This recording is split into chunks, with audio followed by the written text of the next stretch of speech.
अनेक नावं आहेत. मी तुम्हाला नावं सांगितली कोणी? ही नावं तर पक्षप्रमुखांनी जाहीर केलेली नाही आहेत कोणतीच नावं. बघा, महाविकास आघाडीची एक जागा जाईल, महाविकास आघाडीची एक जागा जाईल विधान परिषदेवर, आणि त्या संदर्भामध्ये 3 पक्षामध्ये चर्चा होईल. विधान परिषदेवर काँग्रेस पक्षानं आणि राष्ट्रवादी काँग्रेसने एक भूमिका जाहीर केली आहे की माननीय शिवसेना पक्षप्रमुख उद्धव ठाकरे साहेब विधान परिषदेत जाणार असतील तर ते त्यांना पाठिंबा देतील, ही त्यांची भूमिका त्यांनी जाहीर केली. आता शिवसेनेकडून कोणाला पाठवायचं याचा निर्णय शिवसेना पक्षप्रमुख घेतील आणि ते लवकरच जाहीर करतील. बस. उद्धव साहेब यांच्या नावावर असं आपण सगळे आग्रही आहात. याच्यावरती वारंवार सांगितलेलं आहे आम्ही की आम्ही स्वतः सगळे या मताचे आहोत की विधिमंडळामध्ये शिवसेना पक्षप्रमुखाने असायला हवं. ते राज्याचे माजी मुख्यमंत्री आहेत आणि माजी मुख्यमंत्री म्हणून त्यांनी या राज्याचं नेतृत्व केलेलं आहे आणि नेतृत्व केलं असल्यामुळे महाविकास आघाडीचे ते प्रमुख नेते आहेत आणि उद्धवजींनी तिथे असणं म्हणजे महाविकास आघाडी एकसंघ असणं असं आहे. ही आमची भूमिका आहे. आता त्यातून उद्धव साहेबांच्या मनात काय आहे ते जाहीर करतील. काल भाजपनं एक जन आक्रोश मोर्चा जो आहे तो महिला आरक्षण विधेयकाच्या बाबतीत वरळीमध्ये काढलेला पाहायला मिळाला. काय मत आहे आपलं? कारण या मोर्चाकडे शिवसेना शिंदे गट आणि राष्ट्रवादी काँग्रेस अजित पवार गटाचे कुठलेही नेते कार्यकर्ते मात्र फिरत नाही. मुळात असा मोर्चा काढणं हा मुळात मोर्चाचा हेतू काय त्यांना माहिती आहे का? आरक्षण लागू करा. अरे तुमच्या हातामध्ये आरक्षण लागू करा. 2023ला महिला आरक्षणाचा कायदा लोकसभेत मंजूर झाला. आता परवाच्या 16 एप्रिलला त्या संदर्भात तुम्ही एक अध्यादेश काढला. त्याच्यामुळे हे महिला आरक्षण लागू झालेलं आहे 33%. तुम्ही त्याची अंमलबजावणी ताबडतोब सुरू करा. कोणाचीही नाही. तुम्हाला काय ट्रम्पला विचारायचं आहे का लागू करू की नाही? कोणाला विचारायचं आहे का? पुतिनला विचारायचं आहे? आपण देशाचे प्रधानमंत्री आहात, गृहमंत्री आहात, देवेंद्र फडणवीस या राज्याचे मुख्यमंत्री आहेत. हा अधिकार तुमच्याकडे आहे लागू करण्याचा. आणि कोणत्याही राजकीय पक्षानं किंवा भाजपच्या विरोधकानं 33% महिला आरक्षण लागू करण्यावरती कधीही विरोध केलेला नाही. विरोध यांचाच आहे, भाजपचाच विरोध आहे महिला आरक्षणाला. 850 जागा लोकसभेच्या केल्याशिवाय लागू करणार नाही. ही कसली अट झाली? 850 जागा लोकसभेच्या कशाकरता करायला पाहिजे? हा साधा प्रश्न आहे की लोकसभेच्या 850 जागा झाल्याशिवाय महिला आरक्षण लागू करणार नाही. हा काय विषय काय आहे? हा कधी आला विषय? कोणत्या घटनेत आहे? कोणत्या संविधानामध्ये आहे? 2023मध्ये हा कायदा मंजूर झाला तेव्हा 850 जागांचा हिशोबच नव्हता. हे 850 जागांचा आकडा हा खरात बाबाने दिला आहे का यांना? ते फार मोठे आकडे देत नाहीत. मला असं वाटतं आहे की 850 जागांचा जो आकडा आहे हा नाशिकच्या खरात बाबानं यांना दिलेला आहे. त्याच्यामुळे ते 850ला असे पकडून बसलेले आहेत. जादूचा आकडा आहे 850. हा 100% त्यांना हा आकडा खरातनेच दिला आहे. नाहीतर ते एवढे त्या 850ला चिटकून नसते बसले. 543मध्ये करा ना 33%, काही हरकत नाही. उलट ते अधिक सोपं आणि सोयीचं आहे. लोकसभेचा समतोल राहील. पण नाही, आम्ही 850 केल्याशिवाय राहणार नाही आणि जोपर्यंत 850चा आकडा करत नाही लोकसभेचा तोपर्यंत आम्ही महिला आरक्षण लागू करणार नाही. हा त्यांचा हट्ट आहे. विरोधकांना महिला आरक्षणाचे विरोधक आहेत विरोधक हे ठासवण्याचा असं काही कोणी ठासत नाही. त्यांची ठासली आहे लोकांनी. आमची काय ठासतात ते? काल बघितलं ना रस्त्यावरती काय झालं ते? कोण होतं तिकडे? महिलांच्या मोर्चामध्ये जास्त पुरुषच होते. पहा तुम्ही, महिलांना कळलं काय आहे ते. मी वारंवार सांगतो, नारी शक्ती त्यांच्या बाजूने अजिबात नाही. ज्या दिवशी 1500 रुपये द्यायचे बंद होतील मतदानाच्या काळातले किंवा आता येत आहेत, किंवा बिहारमध्ये 10,000 रुपये महिलांच्या खात्यात, त्या दिवशी नारी शक्ती कोणाकडे हे कळेल. त्याबरोबर कालच्याच एका त्या महिलांच्या मोर्चामध्ये एक सामान्य महिला येते आणि गिरीश महाजन असतील इथे नेत्यांना मात्र वाहतूक कोंडीवरून प्रचंड सुनावते. कशाचं लक्षण वाटतं? हा विद्रोह आहे, महिलांचा राग आहे, संताप आहे. तुम्ही खोटं बोलताय लोकांशी आणि खोटं बोलून मोर्चे काढताय, भाड्याची माणसं आणताय आणि रस्ते जाम करताय. 1500 रुपये महिन्याला महिलांना देताय, मोर्चाला 1000 रुपये दिले असतील महिलांना आणण्यासाठी. मराठी भाषा सक्ती जी आहे ती या ठिकाणी केल्यानंतर 4 तारखेला संपाची भाषा जी आहे ती महाराष्ट्रात केली जाते आहे. वाहन रिक्षा चालक टॅक्सी चालक यांना मराठी भाषा सक्तीच्या विरोधात यायला पाहिजे मराठी भाषा, का येऊ नये? महाराष्ट्रामध्ये मराठी भाषा सगळ्यांनाच आली पाहिजे ना. तामिळनाडूमध्ये तामिळ भाषा आली पाहिजे जर कोणी तिथे कामधंद्याला गेला असेल. पश्चिम बंगालमध्ये बंगाली आली पाहिजे, कर्नाटकमध्ये कन्नड आली पाहिजे, बिहार उत्तर प्रदेशमध्ये हिंदी भाषा आली पाहिजे. त्यात चुकीचं काय? मुख्यमंत्र्यांनी आणि दोन्ही उपमुख्यमंत्र्यांनी पत्रकार परिषद घेऊन ताबडतोब सांगायला पाहिजे मराठी यायलाच पाहिजे. मुख्यमंत्री बोलले, 2 उपमुख्यमंत्री बोलले, तोंड उघडलं. शिवसेना आहे ना तुमची म्हणताय, हा बाळासाहेब ठाकरेंचे विचार आम्ही बोला ना ठणकावून.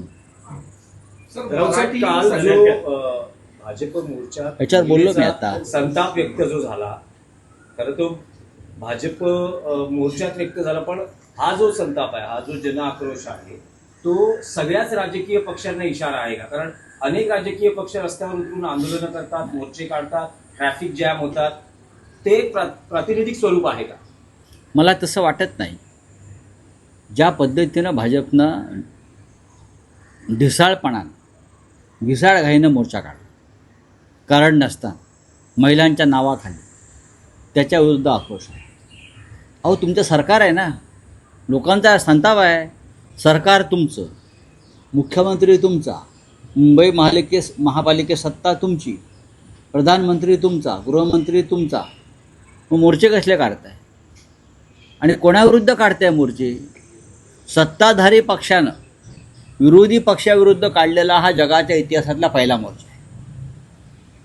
सत्ताधारी पक्षानं, मजबूत अशा प्रचंड बहुमत असलेल्या सत्ताधारी पक्षानं विरोधी पक्षाविरुद्ध काढलेला जगाच्या इतिहासातला हा पहिला मोर्चा आहे.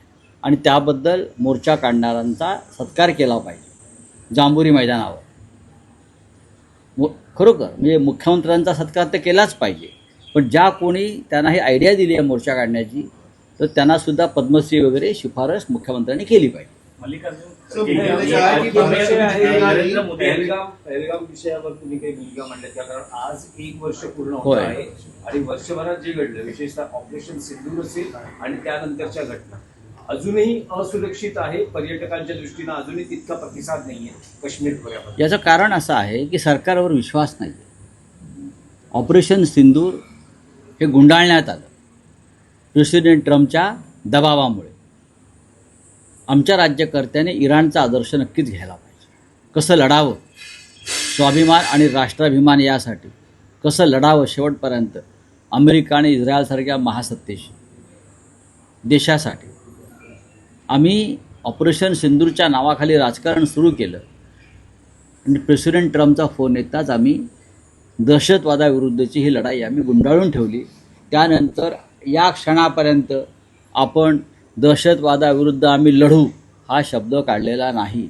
आणि ज्यांच्या विरुद्ध आम्ही लढायला गेलो तिथे आज प्रेसिडेंट ट्रम्प असतील, अमेरिकेचे उपाध्यक्ष असतील, इस्रायलचे नेते असतील, एकत्र येतात. हे मोदींना खिशात ठेवल्याचं लक्षण आहे. मोदी ने कहा है कि भारत